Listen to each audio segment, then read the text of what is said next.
Viacua, o coidado da auga.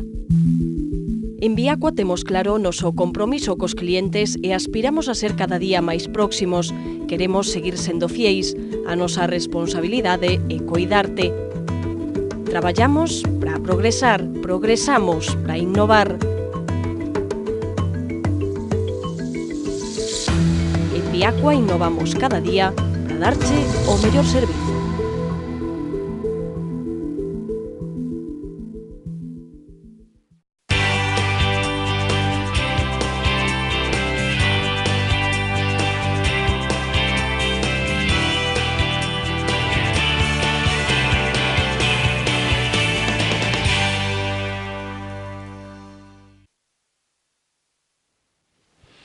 Ola, que tal? Como están? Benvidos un día máis ao Faladoiro. Non hai día na tertuliana que non toque falar de Podemos e o de hoxe non vai ser unha excepción. Ou polo caso Monedero están pedindo explicacións PP e PSOE ou polos fondos que ten o partido de Pablo Iglesias ou polo que din as enquisas, por exemplo, a de esta fin de semana que a situaba como primeira forza. Hoxe soubemos tamén que Podemos ven de fichar a Falciani, o informático que substraeu da filial suiza do banco HSBC unha lista de defraudadores, pois ven o de fichar para que lles diga como loitar contra a fraude fiscal. Así que hai tamén por aí unha morea de reaccións. E tamén a nivel local hai algunha novidade en relación a Podemos.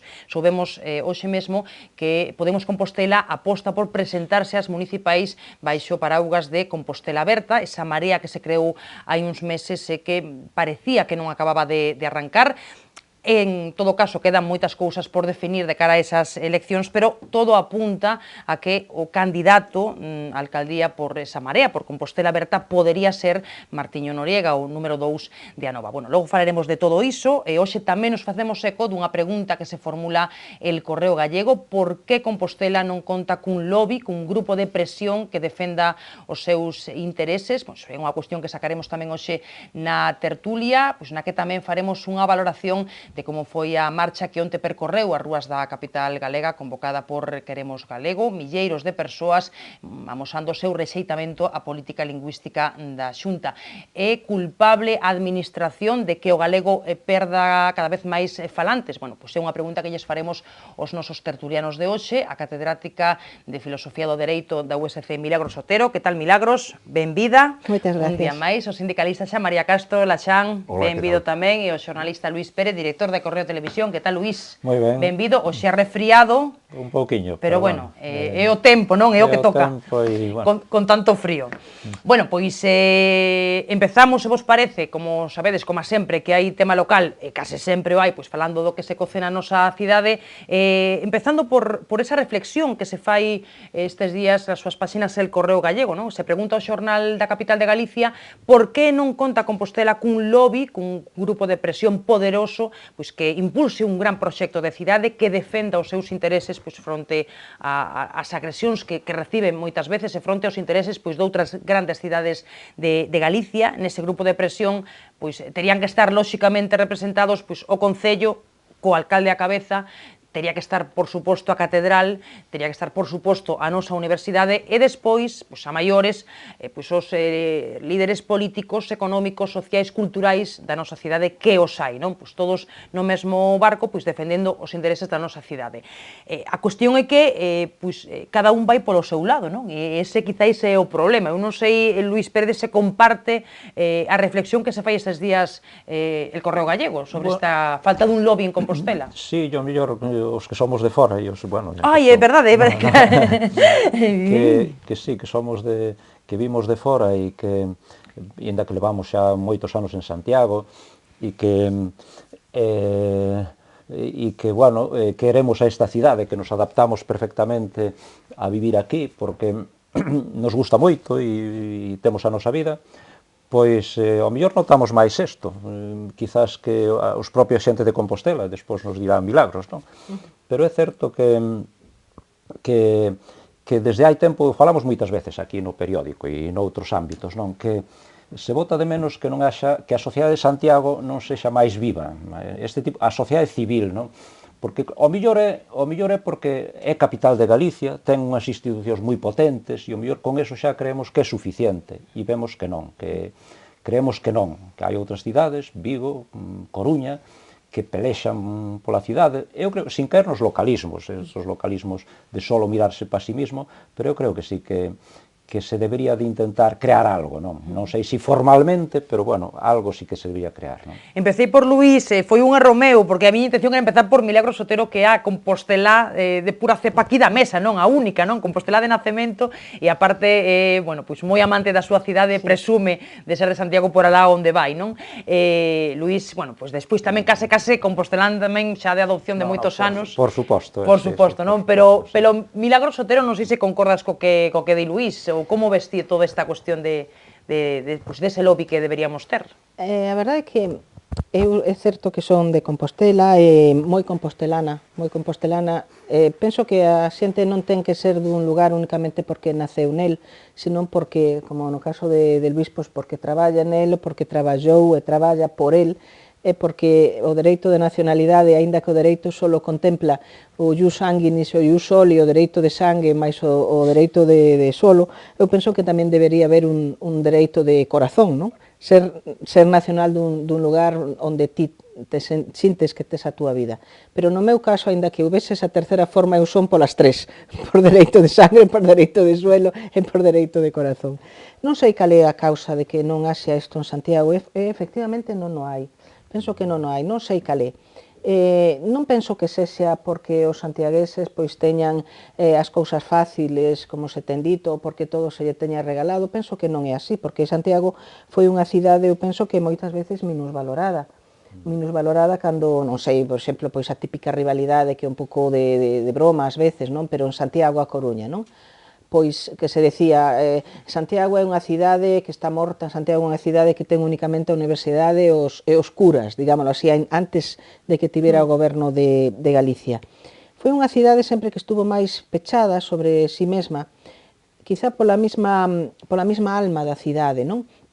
Coruña é unha cidade con mar, Vigo é unha cidade con mar, as cidades con mar están máis abertas hacia fora, Santiago é unha cidade pechada sobre si mesma. E o mellor eso pois tamén de algún xeito pois determina o carácter dos propios santiagueses, non? Que son máis cerrados en si mesmos na súa na vida interior da propia cidade, non se dan conta de que é preciso sacarla fora tamén, non? Nós estamos acostumados a que nos veñan a ver, non a ter nós que ir a ver a ninguén, porque a xente ven a Santiago porque ven buscando Santiago. E iso é un erro. É un erro porque no mundo no que estamos é preciso no que estamos en calquera, é moito mellor sempre unir que desfacer, é mellor unir forzas que tratar de tirar cada un polo seu. E eu penso que o mellor falta un pouquiño de dosis de xenerosidade, de saber que temos, pois, eso, efectivamente, sin caer en localismos, pero tampouco sin negar o que temos. Temos unha cidade fermosísima, unha cidade patrimonio da humanidade, non? E temos que defendela, e temos que ter unha serie de, non sei, de ilusións comuns, e eu penso que eso falta, é certo que falta. Cal é a razón? Non o sei. Pero é como unha constante que se produce desde fai moito tempo atrás. Compostelanos daqui, de Santiago, nacidos aquí, de familia daqui, somos poucos. En realidad somos pouquísimos. Cando eu era nena, que fai xa bastante tempo, pero non tanto, pois recordo que nos conocíamos todos. En Santiago era como estar nun pobo, pero pequeno, non? Sabías a familia de tal, a familia de cal, a familia non sei que, e vete a comprar aí nas tendas. Non era que te fiasen, é que levabas as cousas a casa, e logo voltabas. Era unha forma de vida totalmente diferente, porque Santiago é unha cidade pequena, de poucos habitantes, e moi volcada sobre si mesma. Eu penso que debería haber maior xenerosidade de todas as que se chaman as forzas vivas ou as forzas da cidade, que as hai, e tentar de loitar por a cidade dunha forma diferente. Bueno, pois nesas forzas vivas tamén se pode incluir os sindicatos, que eu non os citei, pero tamén están aí, non? Defendendo os intereses da cidade e dos seus habitantes, non? Sí. Eu sobre os lobbies teño a opinión de que seguramente nunha situación ideal non deberían existir, pero acaban facéndose necesarios, claro, a forza, porque senón, claro, pois que pasa? Que hai outras cidades onde existen os lobbies e non se chaman si cadra así mesmo lobbies, pero non deixan de... Forzas vivas. Non deixan de selo, claro. Se chaman forzas vivas, que é o mesmo que os lobbies, pero máis elegante. E entón, no caso de Santiago, eu creo que falla. Eu estou bastante de acordo co que decía Luís, de que probablemente o da capitalidade pois foi deixando aí como non demasiado necesario o de que funcionara un lobby en Santiago, pero sí que fai falta, e sobre todo porque debido a iso pois se leva incluso un retraso con respecto a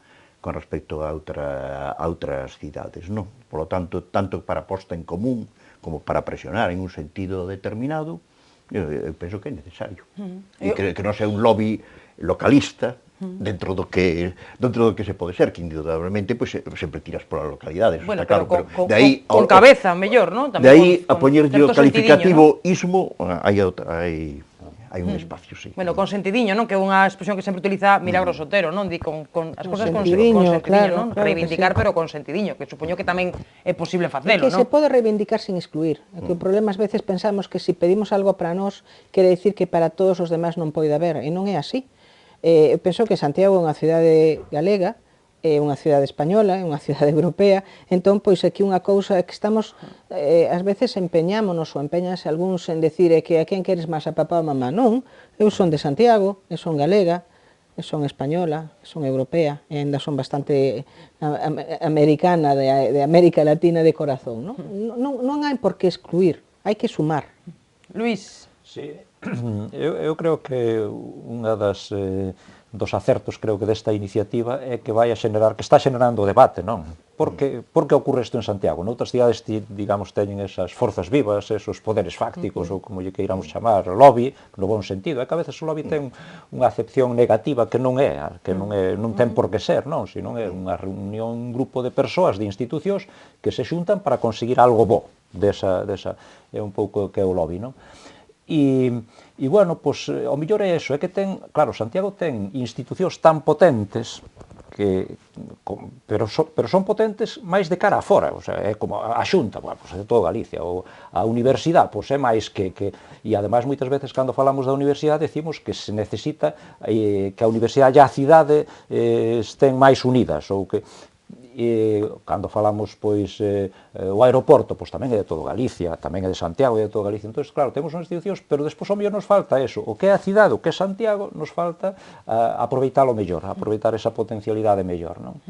E, por exemplo, hai unha cuestión, cousa que a mí sempre me sorprendeu, como en Santiago non protestamos máis cando a Xunta decide paralizar a cidade da cultura. A mí é que me parece paralizala non, que me explico mal, negarse a continuala. O sea, ao mellor había que parala neste momento por razóns económicas obvias, pero a decisión que se tomou de deixala para sempre, despois as cousas se demostra que non son, que se poden volver a... Pero es que se puido ter expresado de outra maneira, claro, non? Unha paralización, pois, por mor da crise. Paralizar sine die, incluso non facía falta poñer nin datas, pero non negarse a continuala, que eso foi un pouco que se acordou. E ao mellor a Xunta actúa, bueno, pode criticar, pero ao mellor a Xunta actúa cunha visión global. E desde o punto de vista de Galicia, pois o mellor era necesario, non o quero discutir. Pero desde Santiago é o que falta. Oye, desde aquí, como non presionamos, ou por que non pedimos máis explicacións, ou por que non discutimos máis se estaba ben medida, pasou así completamente desapercibida, non? É un exemplo, É un exemplo, pero hai outros exemplos de infraestructuras. A ampliación da AP9, por exemplo, non? Que leva moito tempo. Claro, que son débedas, e débedas importantes. O enlace con Lavacolla, que además son cuestións que ni siquiera eran de moito presuposto, non? O enlace con Lavacolla, primeiras cuestións que, bueno, que desde Santiago se presiona pouco para que isto se leve adiante. Exemplos hai, Xan? Pero hai exemplos.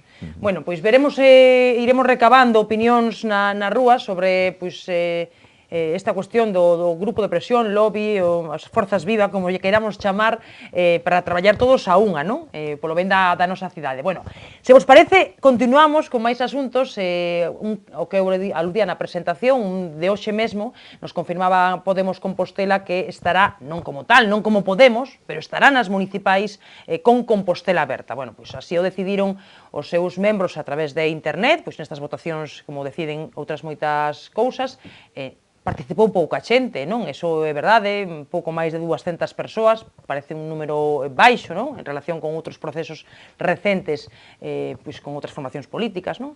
E, bueno, agora a incógnita saber pois como se vai configurar pois esa gran candidatura na que podería haber outras forzas e mesmo se especula pois sobre quen podería liderala, non? A persoa, o nome que está en riba da mesa e o de Martiño Noriega, xa se comentou na mesa, xa o vimos publicado en algún medio de comunicación, que podería ser o candidato desa marea cidadá.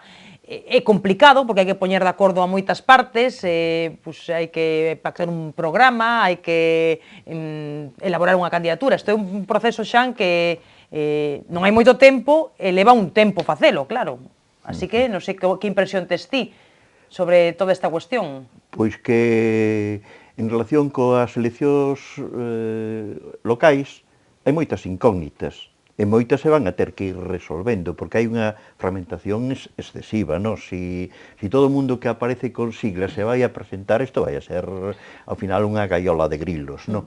Co cal é bon que se vaya clarificando, non? Porque o de Podemos votamos de menos en moitos sitios que non se clarifique finalmente onde vai a ir, e quen di Podemos, pois, bueno, o resto das forzas que se sitúan aí, que non van a estar no PSOE e no Bloque, que sí, o PSOE e o Bloque sí que teñen claro que van a ter candidaturas. E o resto que van facer? Pois xa vai sendo hora de que se clarifiquen. Sí, vai sendo hora esta decisión que coñecíamos hoxe, unha pequena decisión, tampouco aclara nada, porque queda moitísimo por... E logo Martiño Noriega a mí me parece un bo candidato, claro. A Xan parece un bo candidato. Sobre todo porque ten unha experiencia ademais de xestión. É verdad que é un concello de outras características, o de Teo, pero ten experiencia. A Milagros e a Luís... A ver, comezando polo de Martiño Noriega, ou polo que queirades, pero... Bueno, a ver, Luís. Comezando por Martiño, Martiño é unha figura da política galega, neste momento, é unha persoa destacada, non? É o número 2 dun partido, de Anova, alcalde dun concello próximo a Santiago. Hai que dicir que dixo moitas veces que non sería candidato en Compostela, moitas veces nestes últimos anos. E o propio Beiras o dixo aquí onde estou sentado. Tamén. E ti enfrente, que yo preguntaxe se o dixo. Dixo que estaba chamado a cousas máis importantes, non? Estaba chamado para outras cousas, non? Entonces, home, non sei se é, a ver, como figura, digamos, personalidade política, sin dúbida, que é. Agora, eu non sei se é bon candidato para Santiago. Primeiro, porque é de outro concello. A min sorprenderíame moito que o alcalde, digamos, de Majadahonda se fose a presentar como alcalde de Madrid. Bueno, sería raro, que un alcalde dun concello limítrofe veña a presentarse á capital, digamos, á cidade grande, porque aquí non hai outro, non teñen outro candidato, non? Esa é, digamos, que é un pouco o resumen de... E despois, claro, despois é que unha cousa, son todos estes partidos, que os que decía Xan, que están aínda sin definir e sin nombrar candidatos e tal, e outra é, digamos, o espírito de Podemos. Eu creo que é outra cousa. Podemos é empezar pola base, crear movimentos populares, movimentos cidadáns, igual que estos foros. Na teoría, non? Claro, bueno, sí, e na práctica, porque todos, a ver, Pablo, ninguén chega desde un posto de xestión, todos, incluso os primeiros líderes, chegan da universidade, están formando algo novo, non? E este caso sería distinto, pero non só no caso con Martiño, sino con todos estes partidos, que parece ser que o proceso é a inversa, non? Que se suman todos unha serie de partidos que, polo que sea, se foron extindiéndose con dificultades para poder concurrir eles solos, se xuntan todos para facer unha candidatura. Pero eu creo que eso non responde ao espírito e a razón de ser que ten, por exemplo, Compostela Aberta. Tivese pouco de cidadá, iso, non? Que é un movimento cidadá. O outro é unha suma de organizacións de partidos que buscan esta fórmula, digamos, instrumental para poder chegar ao poder, pero que son moi distintos. Falas aquí tamén de se pode estar compromiso por Galicia ou non. Son todos formacións bastante distintas e, bueno, e teránse que poñer de acordo. A ver se, claro, se só se poñen de acordo para ir nunha lista e ao día seguinte... Para ver que lugar ocupan. Claro, e despois ao día seguinte, cando sean unhas eleccións, se teñen que gobernar, pois tamén é unha incógnita bastante grande como pode ser ese goberno. A ver, a Milagros, que lle parece? Eu, por suposto, non teño nada que obxectar a Martiño Noriega. Claro que é un político que ten acreditada unha trayectoria e que é unha persoa que eu nunca votaría, pero que entendo que as persoas que teñan a súa ideoloxía podan votar con solvencia. Eso non ten, vamos, dúbida. para mí ten dúbida esas cousas que di Luís tamén, non? O sea, non sei, é que pareceme a min que non se pode, o sea, que en política non todo vale, non pode valer todo. O sea, non vale que en un momento dado ti estes en un partido e cambies para outro, que ti formes partidos de restos de outro para acadar votos, pero que non teñan un ideario común. Non vale que de repente estés defendendo os intereses de unha cidade ou unha parte e logo defendas os de outros, porque total, interés por interés que máis dá. Eu penso que un dos problemas que ten a política actual é que pensamos que o fin justifica o medio, e que todo vale. E non é certo. Eu penso que, non sei, a mí me gustaría que o alcalde de Compostela foise unha persoa verdadeiramente comprometida ca cidade, unha persoa para que en Compostela foise pois algo que lle ilusionase, non ter poder e gañar votos e ter... Non sei, a mí non me gustaría un alcalde así para a miña cidade, aunque é certo e seguramente poderíaseme decir que son excesivamente idealista, é certo, sei que son excesivamente idealista, pero bueno, penso que tamén é bo selo en algún sentido, non? O tema de, claro, o tema de Podemos, é que Podemos realmente en este momento, ao mellor, quero que se me entenda ben. Eu penso que ten unha cousa que é boa, que recolle o espírito da xente que está enfadada e que está molesta e que non lle gusta como van as cousas. A moitas persoas non nos gusta como van as cousas. Pero é unha cousa e outra cousa diferente é dicir que eso é un partido político e que ten posibilidades de gobernar o que sexa. Non pode ser, non pode ser. É que unha cousa é pensar e ter unha ideoloxía, ter un espírito, se queres decir, un espírito incluso inconformista, que está moi ben ter un espírito inconformista, e outra cosa é pensar que eso pode traducirse en un goberno. E non pode, E precisamente por eso Podemos fai auga, cada vez que se acerca a algún lugar fai auga, se acerca a presentar as municipales, fai auga. Por qué? Porque non ten que ofrecer. Non ten que ofrecer nada máis que o disgusto co que hai. Bueno, pero que para min non vale decir que non me gusta o que hai. Non me gusta o que hai, que queres facer ti? Como queres facer? Ven aquí, senta nunha mesa e dime, primeira cousa, vou a cambiar isto e vou a ofertar isto outro. Segunda, para a educación teño pensado isto. Terceiro, para, non sei, para a sanidade teño pensado isto. E de onde vais a sacar os fondos? De isto. Entón, eu poderei tomarte en serio. Mentras que me dis, como di un neno pequeno, é que non quero, non me gusta, non quero que fan, son unha casta, son... Bueno, ben, pero que fas ti a cambio, non? Que vas a dar ti? Que ofreces ti a cambio? E iso lle pasa, por que non sirven en Compostela, ni en Compostela ni en ningún outro sitio? Porque non teñen un partido detrás que lle proporcione esa estructura que precisa ter un partido. Bueno, entra Milagros de cheo no tema Podemos, que se ve que é un tema que lle interesa, non? Porque nos interesa a todos realmente, non? Estamos todos... Máis que interesarme, que me interesa é que me doi, que me doi que iso se este tomando tan... Non se pode tomar así a lixeira en esas cousas. Pero a volta da publicidade imos seguir falando de Podemos en xeral, non? Quedámonos un pouco agora falando de Compostela, que estábamos comentando... En Compostela é o mismo problema que temos, o mismo problema que ten a nivel xeral, o ten en Compostela. Que vai ofrecer para Compostela? Non sabemos. Xan, a ti que eras o que vías con mellores ollos a Martiño Noriega como candidato?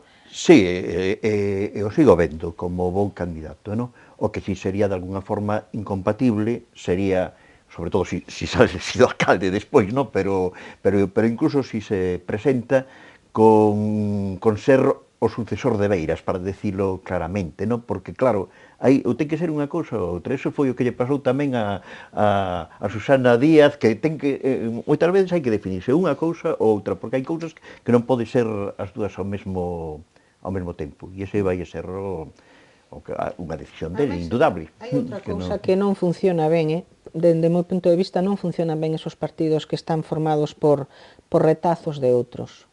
Persoas que non encaixan ben en algún sitio se van tomando, non funcionan porque... Pero todos os partidos, incluídos os grandes partidos actuales, en determinado momento colleron retazos de outro, e tanto o PP como o PSOE. Sí, claro que sí. Porque fixeron fai tempo, pero estos están facendo agora. Pero non se pode improvisar deste xeito, o sea, ti a un mes vista non podes decir todos os que non estén no Partido Popular ou no Partido Socialista que veñan e vamos a formar unha plataforma, porque logo, cando chega o momento de tomar decisiones, de formar un proxecto, hai problemas, como xa os hubo no tripartito, E o temos todavía moitos na memoria, non? Había moitos problemas porque non tiñan un proxecto común.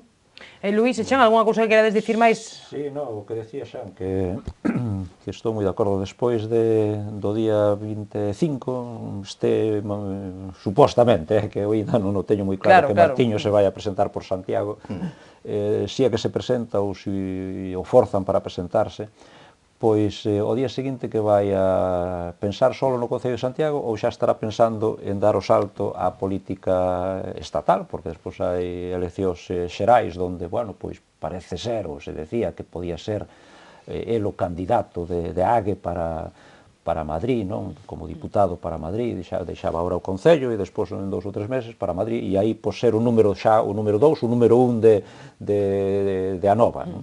Entonces, claro, así córtaselle a carreira, as súas, eu creo que se corta, sobre todo se non sale, se sale, pois, bueno, ser alcalde, se sale quer decir ser alcalde, que non quer decir tamén hoxe ser alcalde. No, claro, porque o día 25 veremos que pasa, non? Poden pasar tantas cousas. Bueno, no caso que fose o alcalde, bueno, ese sería o mellor, aínda podía ser, pero se non, pois, o escenario mudou tanto dende as autonómicas nas que Ague conseguiu aquel e despois veñen as autonómicas, que eu creo que era un dos dous, bueno, un pouco a estrategia que tiña a Nova, Ibeiras, Ibanesa, cando fixo aquí esas declaracións, que lo vían para outros cometidos distintos, pois era pensando eso, que iba a ser o seu sucesor, non? E así, pois, si lle queda un pouco difícil poder selo.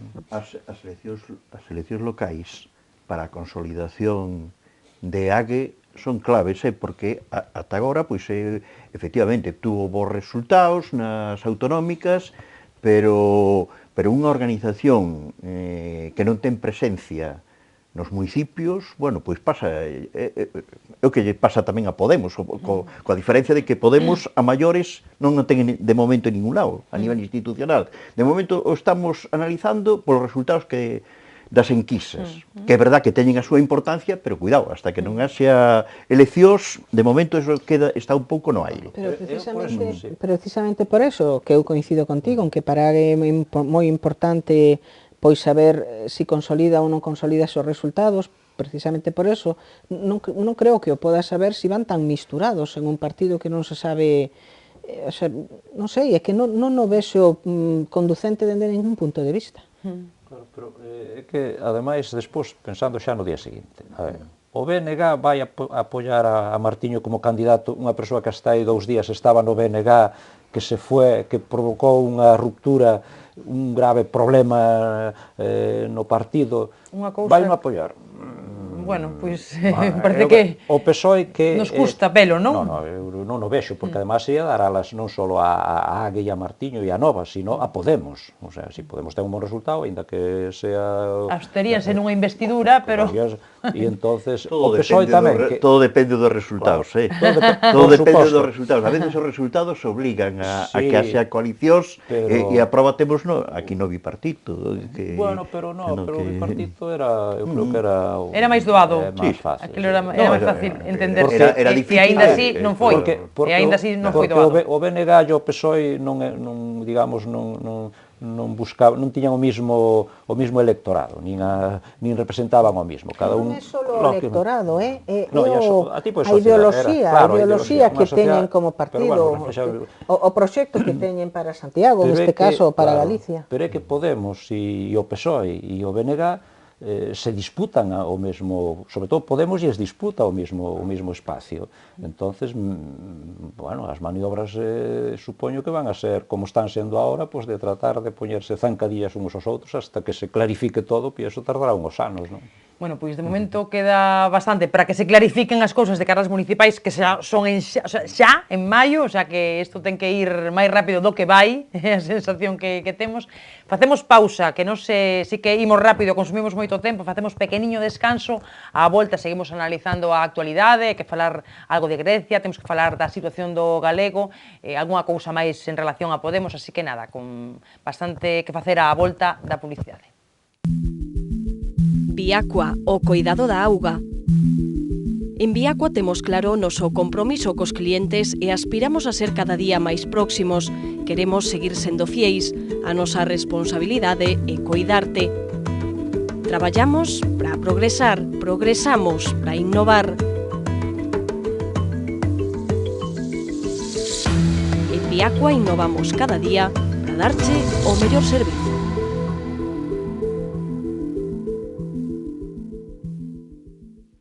Seguimos en tempo de tertulia, hoxe acompáñannos Luís Pérez, Milagros Otero e Xan María Castro con 21 minutos de programa e varios temas que poñen en riba da mesa. Seguimos, se vos parece, rapidamente quedámonos falando de Podemos e aí quero retomar.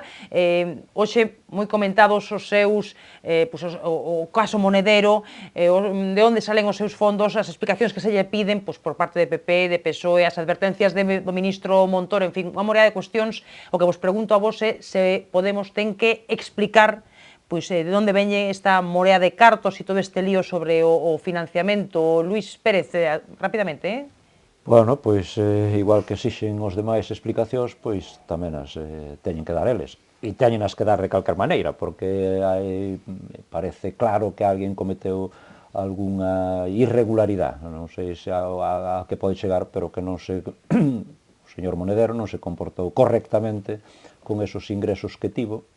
Despois seguramente apareceron máis cuestións, pero no que no tema de pagar impostos, pois tuvo que recoñecer que non o fixera no seu momento e na forma de vida, o fixo posteriormente, eso non sei se vai a librar de todo de outras responsabilidades que pode ter, xa creo que están estudiando os técnicos a inspección de Facenda. Pero dimitir non dimite, que xo dicían, xo deixábamos ben claro. No, bueno, é que o dimitir tampouco creo que deba dimitir.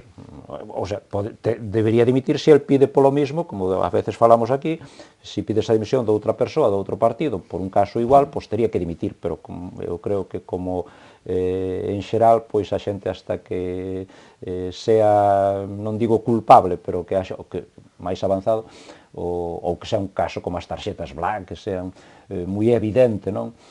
Pois, de momento, pois, probablemente non teña que dimitir. O que teña que dar máis explicacións, porque ainda non enseñou ningún dos seus traballos, non? Cando ainda non destos que fixo, nin explicou como facturou tanto diñeiro por un traballo que aparentemente non debería costar tanto, todas estas cuestións, a donde foi ese diñeiro, non? Destinado, pois, é para financiar o partido, para financiar un medio de comunicación ou un programa dun medio de comunicación, pois tampouco parece moi normal, non? Entón, eu creo que de todo eso, por suposto, ten que dar explicacións. Moitas dúbidas, non? Que te suscita a ti esas informacións. Moitísimas. Milagros, a ti e a Xan... A min pareceme que tes que medirte a ti mismo pola mesma vara, con a mesma vara que mides os demais, non? Eu penso que un partido político cuya forza que a ten e é real, é precisamente ese espírito que ten de ir en contra das cousas que fan mal os outros, de ir en contra do enriquecimento injusto, de ir en contra das castas, de ir en contra das cousas oscuras, de ir en contra das persoas que non cumplen co que terían que facer, e de ir en contra das persoas que según eles pois son oscuras, bueno, pois entón ti tens que ser prístino, xa non, claro, prístino. Entón, claro, é que eu non, de verdade, creo que na vida non todas as persoas teñen a mesma responsabilidade. Penso que hai persoas que teñen máis responsabilidade. Se ti pides máis responsabilidade aos outros e te presentas á sociedade como partido que vai a ir a loitar contra todo isto, non podes ter nas túas filas unha persoa con estas características e, sobre todo, agochalo, porque entón é que están facendo o mismo contra o que eles van. Non vexo a diferencia. Para min teñen aínda máis responsabilidade. Xan, eles falan de que hai tamén unha campaña na súa contra, non sei se... Pero ele o reconoceu, se o reconoceu non vexo a campaña. Sí, nin que hai unha campaña, pero claro, se hai unha campaña que son falsedades, as falsedades se desminten con documentos e con claridade, e o que non foi claro nin explícito. Porque por non saber non se sabe, nin siquiera que se fixo un traballo que en teoría era para 4 países, quen o pagaron? Os 4 ou os pagou solo de Venezuela? Es que non se sabe nada. Es que non se sabe nada. Moita información contradictoria, non é certo? E entón se debía ser moito máis claro, non? E entrando en comparación con outros casos que se teñen dado, no seu momento se lle fixo unha crítica bastante grande ao rei, con toda a razón do mundo, cando aquelo da cacería, non? E o rei, é verdad que non dimitiu, pero sí dixo que era un error e que pedía perdón.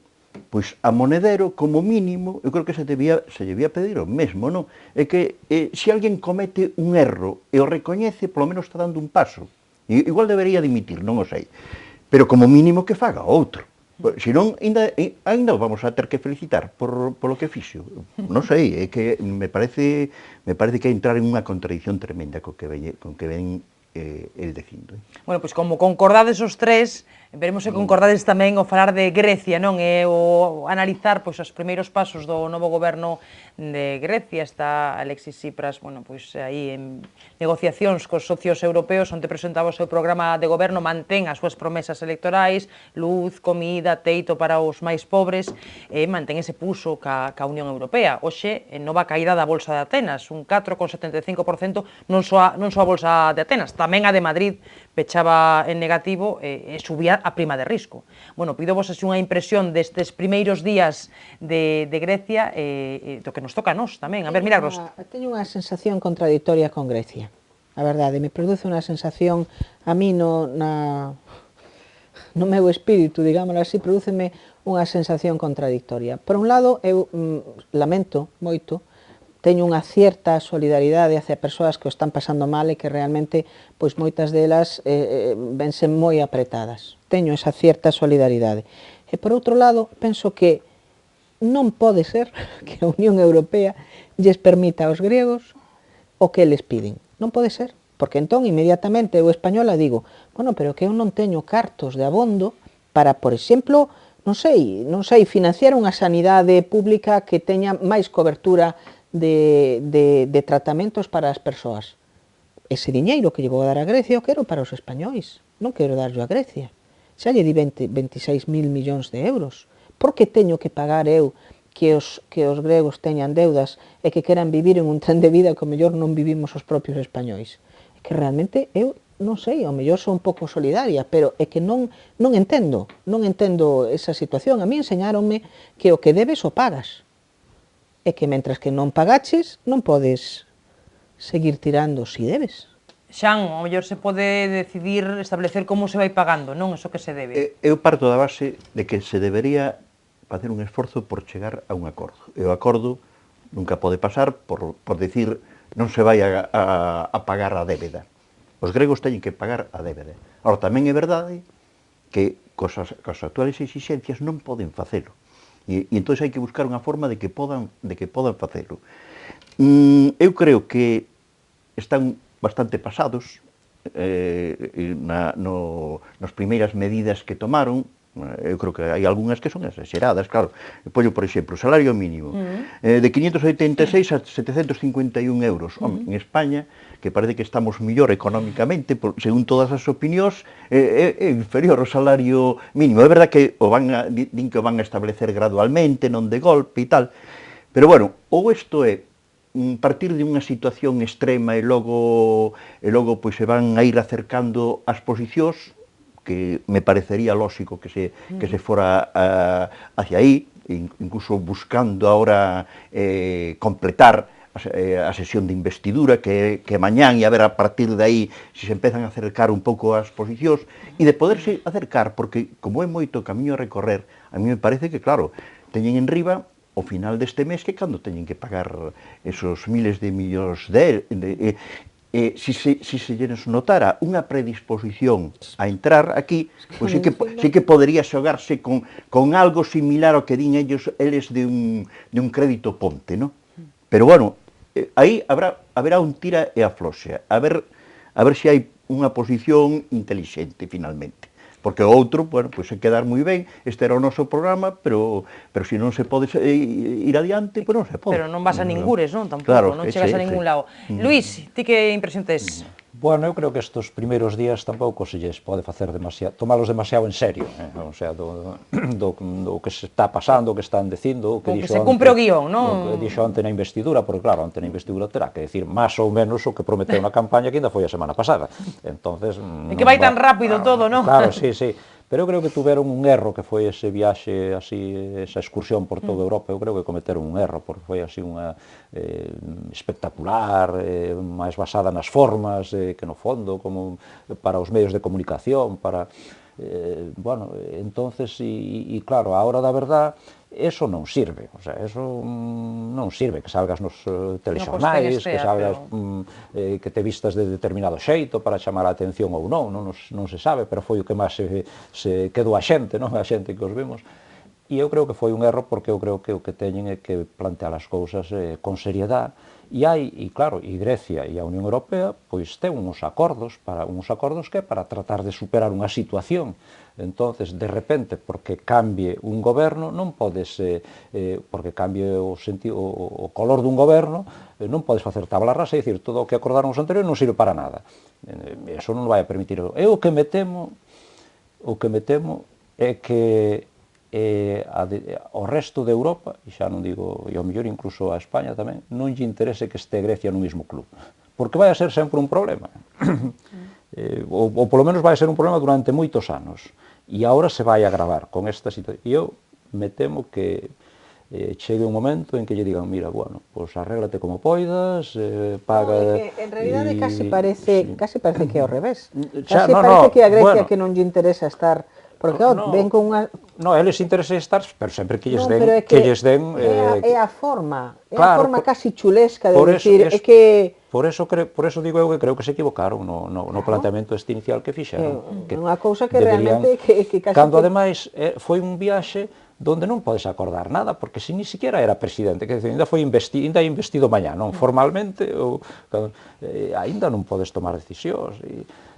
Eu creo que ou pecan de novatos para xestionar, ou son están tan fora da realidade, dixo pasados, Xan, están pasados, fora da realidade, que eles mesmos se van a ir a un calexón. No, pero sí, que por eso se identifican tamén co tema este de Podemos, que son idealistas, que buscan un deber ser, unha cousa que debería ser, pero que a vida non é así.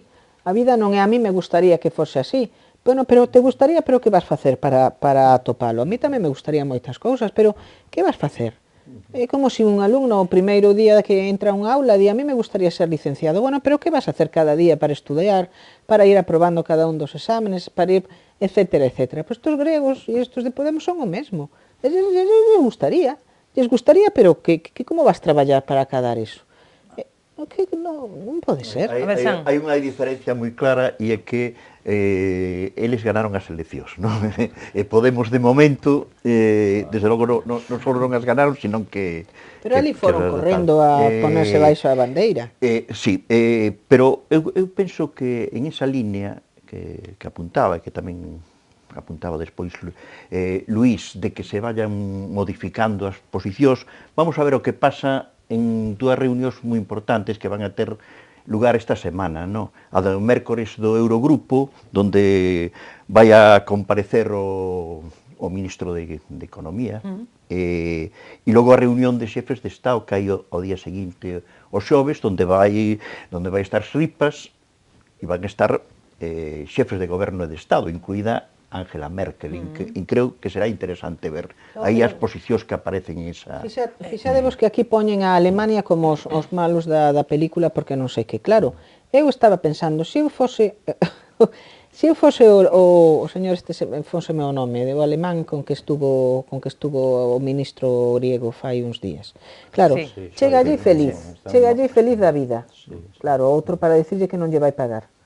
Claro, o alemán é que só faltaba que lle dera a man e que con un gran sorriso lle dices, non te preocupes, precisas algunha outra cousa, porque aquí nós, os alemanes, vamos a traballar se queres, podemos ampliar un par de horiñas a xornada para que son cousas que son de propio sentido común, home, non pode ser. Bueno, como dixan, hai citas importantes esta semana, así que nos tocará falar o resto dos días de como van as cousas en Grecia. Propóñovos un último tema, onde sabedes que 25.000 persoas, máis ou menos, como sempre hai algo de guerra de cifras, non? Pero unhas 25.000 personas percorreron as rúas de Compostela, convocadas por Queremos Galego, defendendo en defensa da súa lingua, rexeitando a política lingüística da Xunta e responsabilizando a administración da perda de galegofalantes. Isto é un debate que ven de vello, daríanos para un par de tertulias, non hai tempo, pero pídovos unha reflexión moi breve sobre esa cuestión. Que é o que pasa para que o galego perda falantes? E iso é unha realidade. cando a xente nova sabe falar galego ben, moi ben, non? Mellor que calquera das xeracións anteriores. Saber, que impresión tedes vos, Xan? A mí me parece que a política da Xunta é manifestamente mellorable, no? Pero sería totalmente injusto decir que a única culpa é da Xunta. Eu creo que a situación do galego pois, é unha realidade moi complexa, no?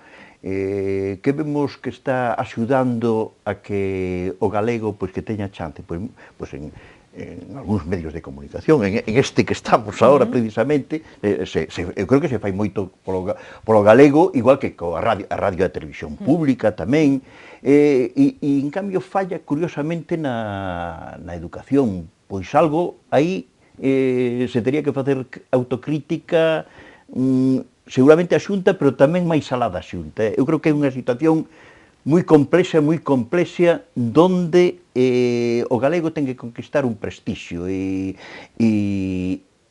máis que ir á contra, eu creo que hai que construir en positivo unha situación na que o galego se fale, se lea, que, por exemplo, a nivel escrito, pois houbo intentos de sacar diarios e tal, e que pasou? Claro, o problema é que a xente non os lee. Así como a mellor escoita a radio ou ve a televisión en galego, pois non lee. Hai moitos problemas deste tipo, non? E que me parece que son moitas cousas, non? E logo, pois, que en determinados ámbitos de actuación, no mundo financiero, no mundo da empresa e todo eso, a mí me parece que está moi verde o de que etiquetaxe en galego e toda unha serie de cuestións que están por facer. Non chega que a súa presencia no mundo institucional, onde se hai, no mundo cultural, onde se hai. Non é só institucional, é máis amplia. E logo que o galego seduza tamén, non? A mí me parece ben que a manifestación, ademais eu estuve, pero outra cousa é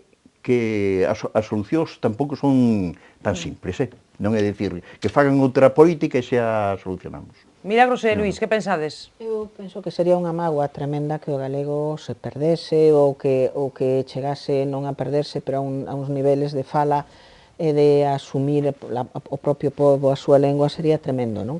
Penso que temos a obriga de mantelo e temos a obriga de procurar que non se perda, de procurar ensinalo, falalo e todo isto. Ahora ben, dito isto, coincido tamén totalmente con Xan cando di que pareceme absolutamente injusto a min, e pareceme ademais improcedente e pareceme oportunista dicir que iso é culpa da Xunta. A Xunta usa o galego como lingua exclusiva, non doble, exclusiva. E o que di a Constitución é que haberá co-oficialidade. A Xunta de Galicia non usa xa máis o castelán. O presidente da Xunta fala sempre en galego, os conselleiros falan sempre en galego, a institución Xunta fala sempre en galego. É que a verdade é dicir que a Xunta non ten en conta ou non patrocina o galego, eu o digo porque teño o meu carrego, por exemplo, na Facultade de Dereito, teño a todos os estudiantes que veñen de Latinoamérica. Os problemas que teñen eles é precisamente porque se fala galego, non español. Os certificados da universidade en xeral danse en galego, hai que pedilos en castelán. Claro, non é xusto decir que a Xunta non busca. Que pasa? Que ten unha menor implantación social que poden ter outras lenguas, como por exemplo o catalán, e habería que buscala. Pero iso non é un problema a achacar directamente ao goberno. Eu penso máis que no tempo en que con outros gobernos se impuso a obriga case de falar galego, eu, por exemplo, non falaba. E gústame moito, e sentome moi alega. Pero eu non falo no que me mandan que teña que falar. Simplemente por unha imposición. Hai que facelo de outro xeito.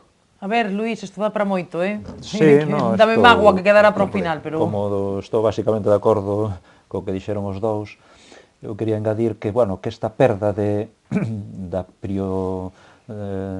hexemonía, digamos, do galego entre que había hai uns anos e que agora se vai perdendo, ainda sigue sendo máis do 50%, non? O que fala máis, sempre ou máis en galego que non en outro idioma, pero, bueno, vaise máis ou menos, pero é unha perda que os datos desde 2003 foi unha perda paulatina de todos estes anos, e sobre todo entre a xente moza, e claro, é o que había que preguntarse, porque a xente moza que sabe, mellor que sabíamos nós, polo menos falar o galego máis correctamente, escribilo e leelo, que nós non estábamos acostumbrados, que nos costaba máis, pois esa xente moza é a que non o utiliza, e se non o utiliza é porque non quere, o sea, que ao mellor se pode incentivar de algún xeito máis, pois sí, e eso é a responsabilidade ao mellor dos poderes públicos, como é en outras moitas actividades e en outros moitos ordes da vida, non sei, tamén é da demografía, tamén é responsable as autoridades públicas, pero hai outros moitos factores moito máis importantes que por exemplo, non? E entonces aquí, o que decían antes, eu creo que sí que hai unha responsabilidade pois de toda a sociedade. A Xunta ten como o goberno de Galicia, pois ten a súa, e probablemente teña máis, pero é de todos, eu creo que é compartido. E se os pais, os fillos, non se lles fala nunca en galego, pois terminarán probablemente non falando. E así todo, non? Entonces, bueno, eu creo que habría que tratar de despolitizalo ao máximo. Sí. Que se reclame que se vai a unha manifestación, me parece moi ben, porque o de queremos galego, pois me parece moi ben. Agora, que xa solo se apunte nunha dirección, como se fai, eu creo que en eso sí que se está errado, non? Bueno, xa non sei se queres decir algo, digo, porque xa que estiveches ali, pois tamén deixoche que peches a tertulia, No, que en un mundo onde a globalización ten tanta importancia, indudablemente que é moito máis fácil que, se non hai un sustento moi claro e sobre todo non excluir a nadie, senón que todo o mundo se apunte cara a isto. Pero se estamos buscando división, non vamos a ningún lado, Eso pasa como incluso algunhas cousas que aparecen como é de utilizar distinta ortografía e forma de escribir, eso non axuda, por exemplo, non axuda tampouco. Hai que buscar en positivo, máis que crearse problemas. Para min, un erro moi grande, e naquele momento se debateu moito, de cando a Real Academia cambia as normas, ao final, pois, que xa estabas acostumbrado, e a veces eran cousas que, bueno, ao mellor tiñan, non digo que non teñan razón, pero que xa estaba asumido da outra forma, e antes se decía gracias e non pasaba nada, ahora hai que decir grazas á forma. Bueno, que son cousas que... Ao final afaste, non? Pero pero non axuda, o que decíamos antes, hai cuestións que non axudan, fano antipático, e se o faz antipático, pois, ou su impós é o mismo, cando che impoñen algo, tratas de rexeitalo. Bueno, entonces, é un dos problemas, non? Eu penso que o que tes que conseguir é que o galego te saia do corazón, e non que te impoñan, porque se te impoñen non é algo natural, que che sabe, pois eu vou a falar con un funcionario e me dá igual falarlle que un que outro, e a veces pois me contesta tamén nun e noutro e non pasa nada, que nin lle boto a bronca porque me conteste en castelán nin ao revés, é algo natural. Con naturalidade. Bueno, pois efectivamente o tema con sentidiño, como di Milagros, bueno, o tema dá para máis, pero temos que despedir, así que nada, deixámolo para futuros programas, porque sen dúbida volveremos sobre esta cuestión e sobre moitas das que falamos hoxe, pois xa mañán de novo, non? Podemos, Grecia, etcétera, etcétera. Bueno, moitísimas grazas aos tres, a Luís, a Milagros e a Xan, un placer, xa sabedes, tervos por aquí, grazas por vir, como sempre, grazas a todos por seguirnos, mañá máis, a hora de sempre, analizamos a actualidade da xornada, ata entón, que sexan felices.